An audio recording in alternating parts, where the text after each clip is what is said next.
Good morning, everybody. Welcome to another episode of Dropping the Gloves. Thanks for joining us here. Nice Tuesday. We couldn't go Monday because Tim wasn't feeling up to it. Right, Tim? Is that the case?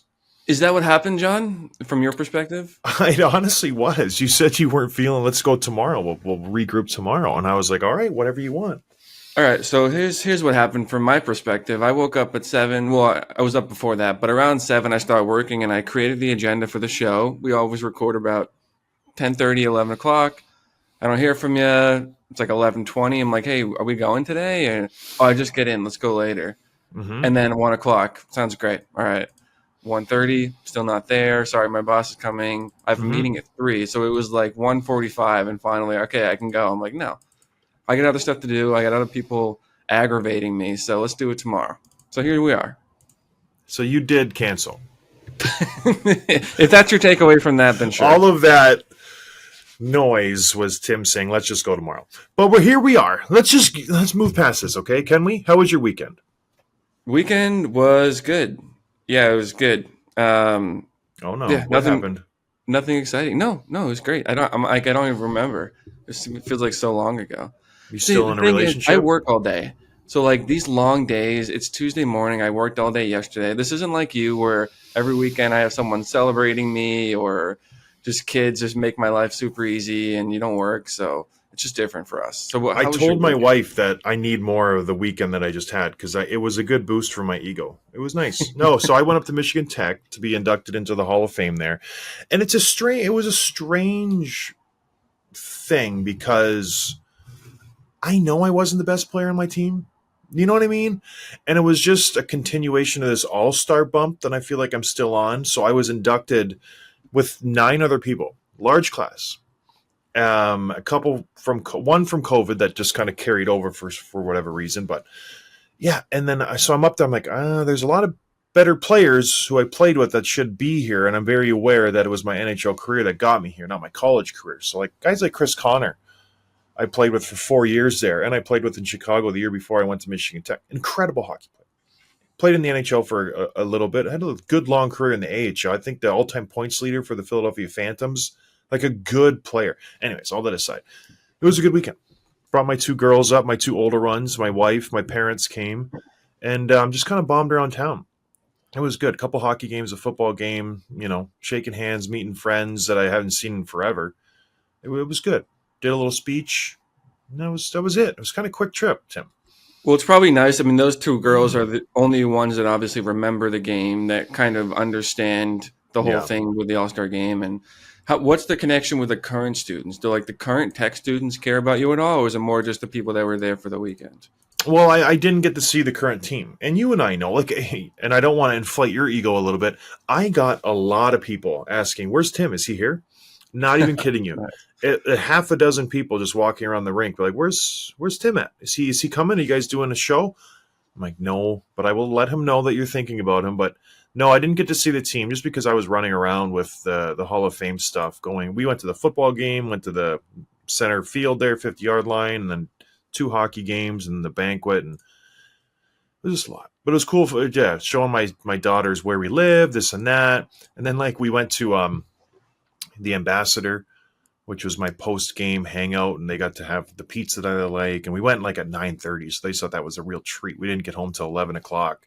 Wow. And they were just like, oh, this is so fun. It was, I was like, this is where your mom and dad met. It was kind of neat, kind of fun, kind of surreal. And your parents were there, you said. Yeah. They were there, and then they came back to Traverse City with me. So we're going to go to breakfast here in a little bit after we're done recording, but it was fun. It's nice to be honored. Do you get any accolades at all, Tim? Have you ever gotten an award ever? No. Both my high school and college team do stuff every year where they invite alumni back for an alumni skate. I don't get invited to either of those. So, oh no, let alone maybe the liability, maybe because you tend to get injured, is a little higher with you. Maybe, yeah, maybe.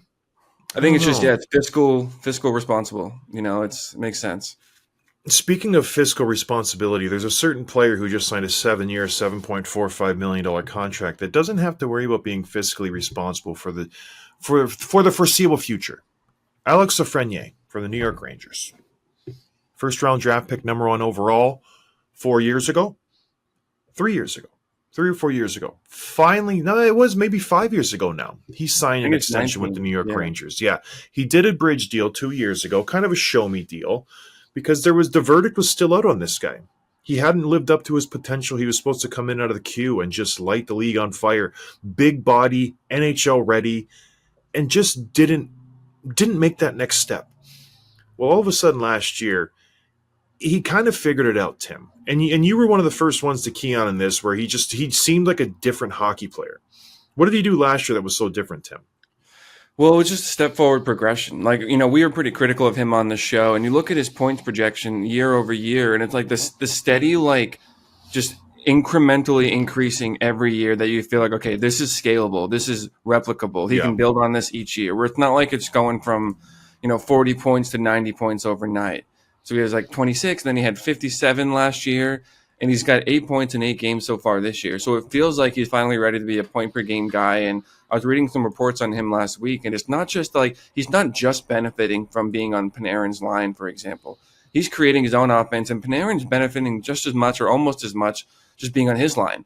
Like, the chemistry they have is great, the chances they're creating for each other, and they're making each other better. And that's pretty high praise for a young kid playing with a legit superstar in this league. So it looks really good. And now this contract comes in, you think, okay, we always compare it to like the Boldy contract and ones like that where they've sort of getting it before they've earned it, but that's what it takes to lock up these young stars. And if you loop it in with that and you think of Lafreniere's potential as a first overall pick, he could be a legit 100-point guy someday, maybe as soon as this year. It's not out of the realm of possibility. And think about the cap going up, and he's locked in at 7.5.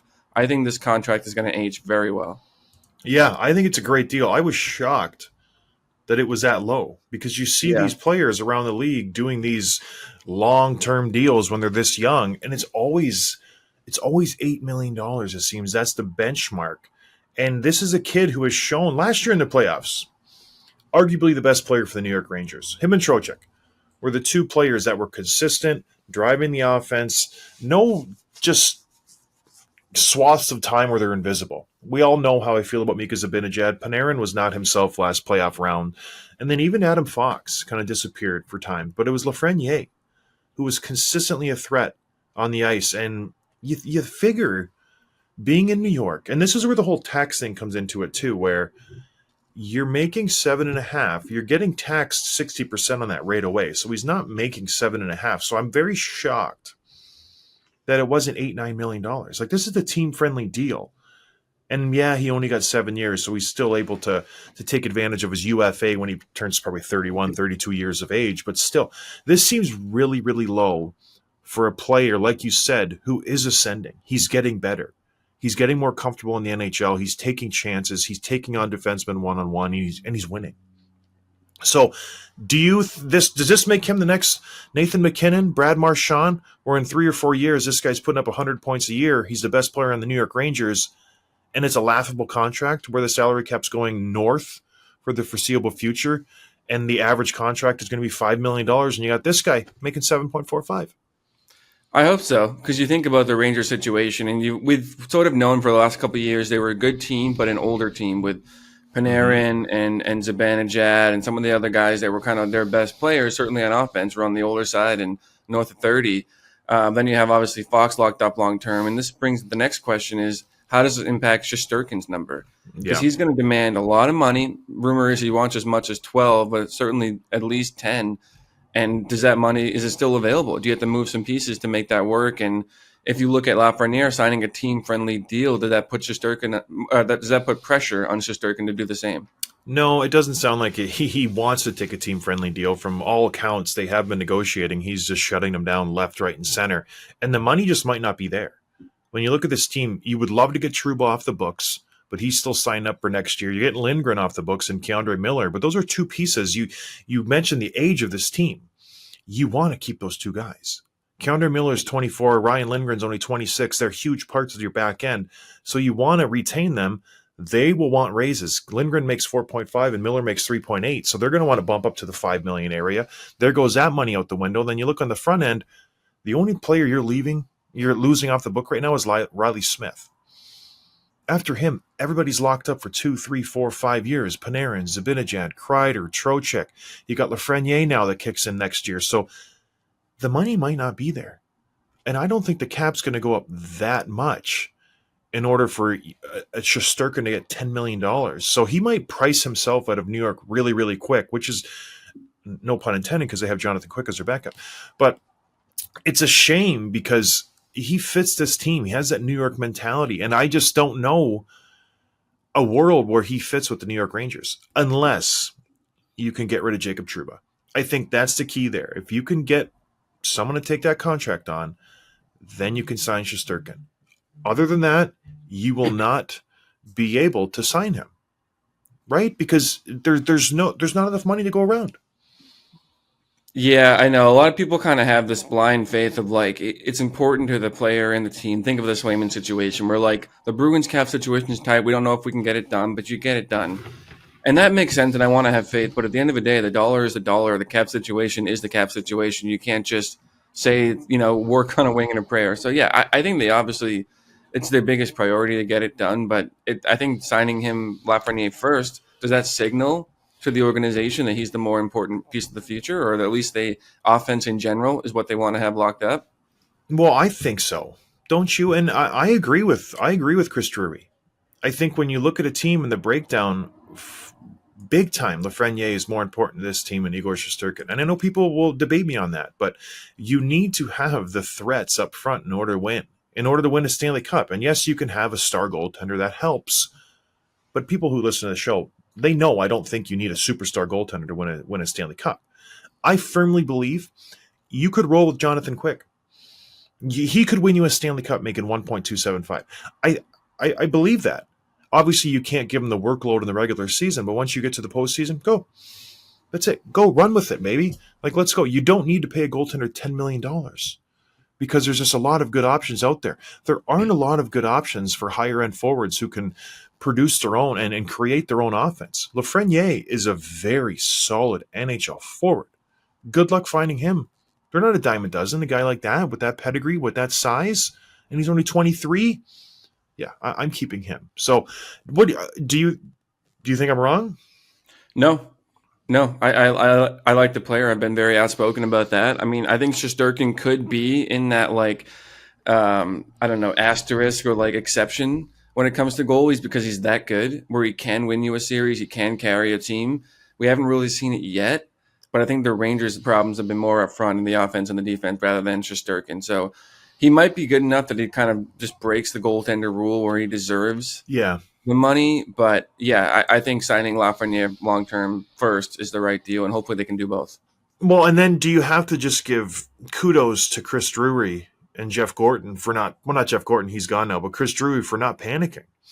Because if I was the GM of this team, I would have traded him 2 years ago because there was no signs of this kind of progression from him. Yeah, he was okay, but they did the kid line and him and Capo Caco, they were the future of this team, this and that and the other. This guy was getting 20, 30 points a game. Yeah, he was doing the incremental increases, but you wanted to see that splash here. You wanted to see that coming out party. And I think that was last year in the playoffs. I think that's what did it for me, where it's like, okay, I can rely on you. I can trust you now. But before that, I was just like, let's get rid of this guy. Let's trade him. We have to make a move because he's not helping our team win. We have a great first line. We have a really good second line. We need a third and fourth line, and it was Capo and Lafreniere who weren't really doing it, the two high draft picks. But do you see GMs doing this a little bit more now? Maybe giving him a longer runway to develop in order to come in, grow into the player that they should be, not necessarily that they are at the time. Yeah, maybe. I don't know. I feel like it's on the GMs to be more patient than the fans anyway. That's their job, is to think the long term, even though they're handcuffed because the players' development might be longer than the GM's own contract, and he's under pressure to show stuff while he can. But yeah, we'll see. Let's talk about the other signing too, the Shay Theodore, almost the same exact deal, 7 years times 7.425, total of just under $52 million. Great signing, in my opinion, for Vegas. He's a good defenseman. His contract comparables are his own teammate, Noah Hannafin. Brandon Montour just signed recently, and even Jared Spurgeon. So It kind of puts him right in that echelon, maybe that tier 2 defenseman where he's not a legit superstar, but he's a number 1 on a good team. So what are your thoughts on that deal? He's old. He's 29 years old. So when this contract is up, he's 36, 37 years old, Tim. So that right there makes me really, really, really nervous about this contract. So I he's worth it for the first 2 years, but I think much like in contrast to the young players' contracts where they will age into their contract and grow into their contract and earn it, he's worth it now. And then it's going to get worse and worse and worse. Then all of a sudden you're looking at a Shea Weber type contract or another one of these albatrosses where he's going to be 35, 36, and he's just terrible. So I hope that doesn't happen, but I feel like it is going to happen. This is a lot of money to be paying for this guy. When you have a lot of money locked up on your back end, you're paying Peter Angelo, you're paying Hannafin, you got White Cloud locked up. You're investing a ton of money now. You have 3 defensemen making over $7 million on your back end, which is okay. But boy, oh boy, they're not young. Peter Angelo's 34, Hannafin's 27, Theodore's 29, and you just locked them all up long term. So you have to do it. That's the name of the game. He's a great defenseman. He puts up points. He plays in all situations. I love the way this guy plays. He's a big body defenseman, moves around the ice really, really well. He's got the Stanley Cup pedigree. He was a big part of their cup win a couple years ago. So, but yeah, he's not gonna all of a sudden throw up 60, 70, 80 points. Like he's a steady as she goes defenseman who puts up 40 points consistently and is good in his own end. Well, he had 42 last year, but that was in only 47 games. So he was close to the point per game pace last year. Most of that was assists, only 5 goals, 37 assists. But yeah, he's a good defenseman. He actually reminds me a lot of Pietrangelo, where he's good at everything. Like he's a pretty good skater, he's good defensively, he's pretty good offensively. No like glaring weaknesses to his game, but nothing where he excels either. Like he's not Quinn Hughes, he's not Hedman, you know what I mean? But he's just good in all areas, and so is Pietrangelo. And I would even throw the third defenseman Hannafin into that mix. Hannafin's a little less offensively gifted, but 3 guys that you can rely on in just about all situations. And as Pietrangelo gets older, Theodore and Hannafin will take on a bigger role. But Petro has, I think, 9 points in his last 4 games. He's on my fantasy team. He's killing it right now. We'll talk about Vegas more in a minute. But yeah, I think he's a good player. I think he's probably underrated offensively based on what he's done the last 2 years. And even now he's got 8 points in 9 games. Like he's doing really well. He's not a shoot very much type guy, but he doesn't need to be. They have a great offense. So yeah, I think we'll see this deal age pretty well, hopefully, until we get to that 33, 35 range like you mentioned. Yeah, which is right around the corner. So good deal for Vegas. They had to do it. They look really dangerous this year. They look very, very good. So I think they're going to be a team to be reckoned with. No duh. But yeah, good deal for him. Good deal for the team. I don't think both of these deals seem to be working for both parties. You know, you're not coming away feeling like, oh, the team really got hosed on that one. The player really raked them over the coals. So it works out good. It's not like the Boston Bruins situation where it's messy. I think that's what everything's going to be compared to nowadays, because you see the abject chaos that was that negotiation with Jeremy Swayman. And now this just is so easy. It just happens. No one even knew they were negotiating. And all of a sudden, we got an extension. Oh, good. That's the way it should be. Take notes, Don Sweeney, Cam Neely. This is how it's done. All right, moving on. What are we doing here in Pittsburgh? There's some goaltender controversy. Yeah, well, I don't know if it's controversy, but Tristan Jarry has just been absolutely abysmal this year. And we kind of thought that maybe he was elevated just because of a team playing in front of him when he was at his best a few years ago. And then he's steadily declined just about every year since. And this year it's just worse than ever. Like I think he has 1 win, and his goals against was 5.5, 5.47. His save percentage was around 850, just nowhere near good enough for a team that you are like just barely buried by the thinnest margin, hoping to be in the wild card. Like you're not a contending team, and you need solid goaltending, and you weren't getting it. So just earlier this week, or over the weekend, the Pens have assigned Tristan Jarry to the AHL to play for the Scranton Wilkes-Barre Penguins. It's a conditioning, though. He's not demoted. He wasn't waived. It's called a conditioning loan, which is a little bit different. And Frank explained this on Twitter. So because it's on a conditioning loan, it does not require waivers. The player has to agree to it. It's not like you have no control. It lasts a maximum of 14 days, and the cap hit still and the pay both still act as if he was still in the NHL. So it's just to work out a few kinks. We've seen this with other players recently too. So it's a little bit of a weird situation because you don't see this thing come up very often. But if there was such a situation where this would apply, certainly a goaltender struggling this bad would be a good fit for that. Yeah, you typically see this when a player is coming back from an injury. They don't want to just throw him right into NHL action, so they just send him down to the AHL, work on your game a little bit, and then they bring him up when he's ready. But this is strange. This is weird. Like he's fully healthy, and they're just sending him down to Wilkes-Barre. I don't know what benefit comes from this, but who do we Ilya Samsonov did this last year with the Toronto Maple Leafs, and it seemed to work out. Where he just stepped away from the game. Did he go to the Marlies? I think he did, and just to work on his game. And then he came back and he was a much better goaltender. So maybe the same thing. And Dubas wasn't there for that. But yeah, it's a little strange, especially considering friend of the show, Alex Nedeljkovic, is playing pretty good for them. So does this point to a breakup of these two parties? Because I don't know anybody who was salivating to get after Tristan Jarry and his $5.375 million contract for the next 4 years. I don't think that's going to happen. So what's the end game here for this Pittsburgh Penguins squad? Because you got a good goalie, Nedeljkovic. You got a good young kid in Bloomquist, who's a decent backup. And then you got Tristan Jarry, who, like you said, went the Matt Murray direction. Win a Stanley Cup, sign a big deal, and all of a sudden it's like, what's going on now? What do we do with this guy? So where's the end game, Tim? If you're Kyle Dubas, you have this contract. You're not going to be able to get rid of it. You can't send it down to the AHL. Are you just saddled with it for the next 4 years? Yeah, you are. You have to be. Yeah, unless you do a buyout. But I don't think they're going to want to do that while the window's open. If they decide, like, hey, you know what, Sid, we owe better to Sid, and maybe we move him or whatever, and Malkin, whatever. But I think this is the team. This is the team that they've kind of straddled their horses to, and it's just not working.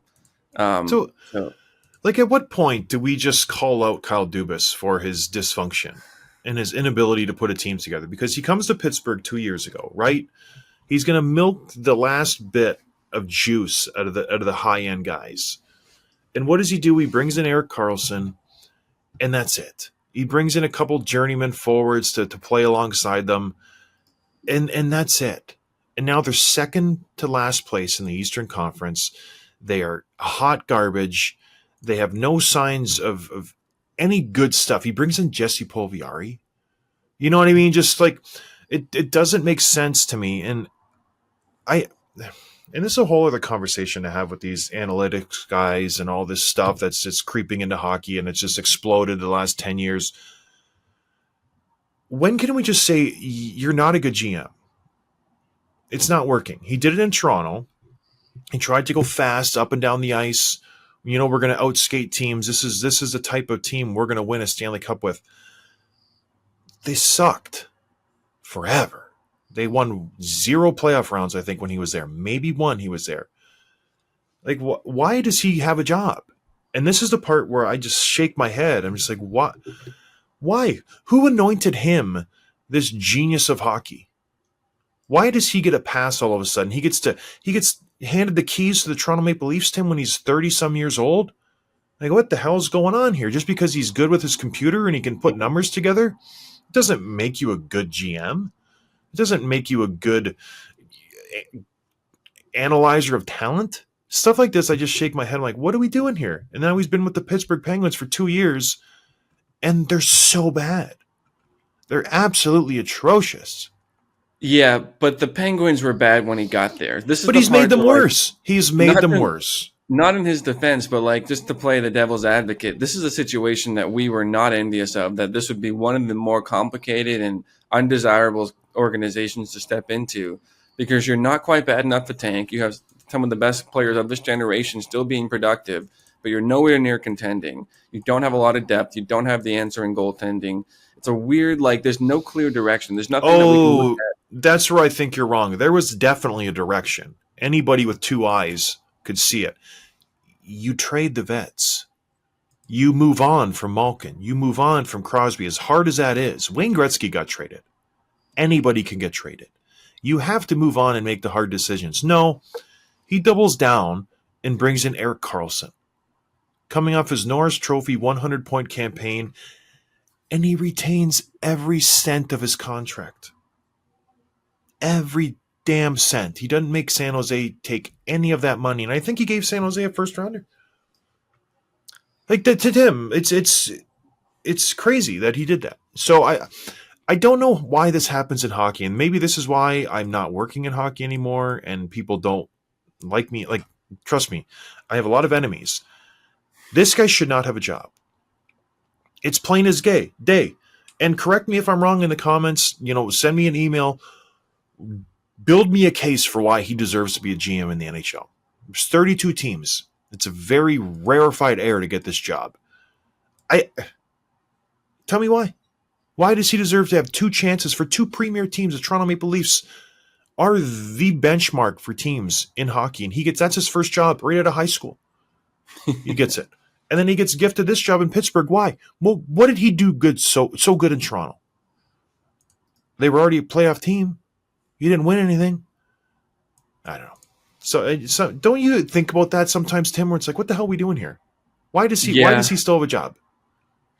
I don't know. It's. I think the GMs, especially young ones, get the same treatment as players, where it's the potential. It's just the likability factor. He's smart. He's got his thick frame glasses, and he wears his little sweater vest, and he looks good in the box. And he's like, okay, he's young, he's smart. Like, I trust him, and he says all the right things, but he doesn't deliver. So he passes the eye test, and he flaunts the analytics. Oh no! He gets on base. That movie ruined everybody. What does he do? He gets on base. Okay, Jonah Hill. Now everybody's got to be in the analytics. All right. Yeah, so a couple of players we haven't really spent enough time talking about and recognizing the start they've had. And one of these was actually submitted by a listener, which I'll get to next. But the first one I want to talk about is your old pal, Mark Stone. Speaking of the Vegas Golden Knights. Yeah. He currently leads the NHL with 18 points. He's having a great start. Yeah. And the story of this goes beyond just Stone. It's the entire line. He's playing with Eichel and Barbashev, who was their trade deadline pickup 2 years ago. Stone has 18 points. Eichel has 16. Barbashev has 12. Like, they're both all top 5 in goals and points and all this stuff. Stone's played great, and he's kind of, a couple, maybe say 3-4 years ago, elevated himself as to one of the premier players in the league. Has had injuries last year at 53 points in 56 games, like pretty good. Nothing outrageous, but he's looking really good now, obviously. And Vegas is now first in the Pacific, and I think this is you that said that over the summer, that Vegas is going to remind everyone that last year was a blip, and they're going to basically show that they're still one of the best teams in the NHL, and so far they're doing it. Yeah. And this is a good story. For as much as I don't personally like him, this is a great story. This guy has battled injuries, and he's a fun player to watch. And I think it's one of those things where I just maybe caught him at the wrong time. And he just really – and maybe he caught me at the wrong time, and we just rubbed each other the wrong way. But what a fun story this is. Him and Jack Eichel together. And more so Jack Eichel with the surgery that he went through and his comeback, and he's one of the best players in the NHL. But this whole line has been terrific, Tim. Thomas Hertl fitting right in on the second line, and they're just doing it the right way. They're playing solid defensively. Their back end is strong. Like, they're just – Aiden Hill's playing great. Ilya Samsonov coming over from Toronto. He's playing fantastic. Like, he could theoretically be their starter when they get to the playoffs. That's how good these guys have been. So I'm not surprised whatsoever. I am surprised that they're leading the league. I don't know if that speaks to them having incredible starts or maybe other star players just not showing up. Austin Matthews, Connor McDavid, those guys are having historically slow starts to the season for them. So maybe it's one of the other or both. Both things can be true at the same time, but it's good for the Vegas Golden Knights. Yeah, they are showing up this season. I don't see them slowing down whatsoever. They're deep, they're motivated, and they are just running over the Western Conference at this point. I don't see any other team that even come close to them in the Western Conference right now. Well, the Winnipeg Jets, they're having a sweet start, but I don't think that holds. I think the Vegas Golden Knights are the creme de la creme in the Western Conference right now. They're 7-2-1. They're playing great hockey. I just don't see it slowing down, Tim. The other one, and this is kind of the one submitted by a listener, and I'm sorry I don't remember the name, but Nico Hischier was the player. And I was thinking about comparing him to Sebastian Aho, where we talk about, like, out of market, he's so underrated, doesn't get talked about enough for being the star that he is. And in Hischier's case, he's like a two-way Selke nominee type player who just does all those little things very well. But this year, he's generating the offense too. And I think he's someone that deserves to be spoken about more, certainly on this show and everywhere else. He leads the NHL, the entire league, with 9 goals. He's centering a great first line with Mercer and Meyer. And I point that out, too, because, like, Bratt is on Hughes' line. And so he's not just being elevated by those 2 other stars on this team. It's Mercer and Meyer, who are no slouches, but, Nischer's kind of carrying that line and doing really well with those guys. And what's interesting, too, is that he's got 9 goals. 4 of them are on the power play, which is a pretty high ratio. And the Devils' power play is about 30% right now. So that'll come down just a little bit, but a great start for this player and a great start for the team overall. He has a little bit of the Alex DeBrincat start. I'm just calling it right now. Last year, DeBrincat, he's going to get 60. He's going to get 60. Let's just pump the brakes. His shooting percentage is through the roof right now. Like you said, 4 power play goals. He's only got 9. This guy will come down to earth. But it is a good story. I think the New Jersey Devils, they were everybody's sexy pick 2 years ago. Obviously didn't go as well than the injuries last year, but they have all the pieces that you like to see in a good, solid team. But this guy, he scores goals. Like his career high is 31. He did that a couple of years ago, so he can put the puck in the net. But let's just not, like he's not going to get 60, 70 goals. Like let's just be realistic. But it is a good start for him. Does it hurt you a little bit that they just don't talk about Jack Hughes anymore? Is it a ting to the feelies? Because for those of you who don't know, maybe new listeners to the show, Tim has a huge crush on Jack Hughes. Everything about this 5'11", 175-pound forward from Orlando, Florida, Tim loves. Like he absolutely loves Jack Hughes. And he's been just stomping for him for years. He's going to get 100 points. He's going to be the MVP. This is it. He got 99 points 2 years ago. It's 74 last year, but it was over a point per game, but he gets hurt. That's been his MO his whole career. He's good. He gets hurt. He's very fragile, much like Tim is. Tim's more fragile emotionally. But does this hurt you that nobody's talking about Jack Hughes, Tim? First of all, bold of you to assume that we have new listeners. Second of all, no, it doesn't bother me. Jack Hughes he's fine. As long as he's a team guy, you know what I mean? He doesn't need the spotlight. Although, did you see him get pigeon tossed by, was it Rasmussen the other night? Yeah. When he scored the empty net goal? That was not a good look. That was a great moment for the Wings, though. That was really cool. But Jack, yeah, he looked like a little beaver just getting tossed out there. No, it doesn't bother me. Let's do some quick hits, John. At what? Well, no. Let's just stick on the New Jersey Devils. They're first place in the Metro right now, but it's a very tenuous first place. Where we'll maybe talk about this in another episode, where the parity in the Eastern Conference is showing itself and rearing its ugly head, and it's even in the Western Conference now, where half the league seems to be at 500. At what point do you look at this New Jersey Devils team and say, okay, we need to make some changes? We need to shuffle the roster because all of a sudden they're turning into, and they're better than those teams, but a Buffalo Sabres type, Ottawa Senators, where you have the core and they're not progressing. They're a little bit better than those guys, but is there ever a time when you're like, okay, we need to think about moving one of these young core pieces, a Mercer, a Hughes, a Hershiser, a Dougie, those type of players? Yeah, I don't think they're there yet. I think they see Markstrom as representing, okay, we've got a new group, we got a new chance now, and I think it's much like the Capitals, where just you keep the core together, you keep adding the pieces, eventually you're going to break through and finally get that ring. Okay, but they're still a young team. The thing that makes me a little bit nervous is, they're in first place, but they played 12 games. You know what I mean? Like they're 6-4-2. The Rangers are 1 point behind them, and they played 4 fewer games. Yeah, you're the right. Caps are 5-2, and they've only played 7 games. You know what I mean? So yeah, and they're in the wild card.